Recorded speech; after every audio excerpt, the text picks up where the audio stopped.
hjälper väl Sjögren och upptäcka att de har fått en svart flagga också för dem denna gången.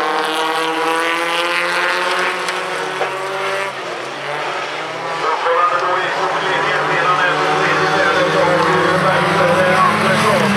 Därför har de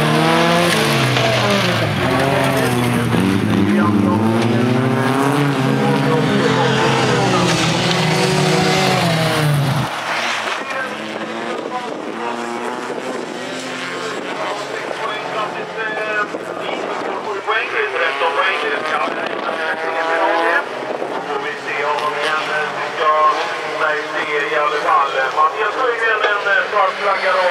Istället för andra platsen John Öberg hade 3 poäng innan och det blir tufft att det ska räcka hela vägen fram. Men det är ju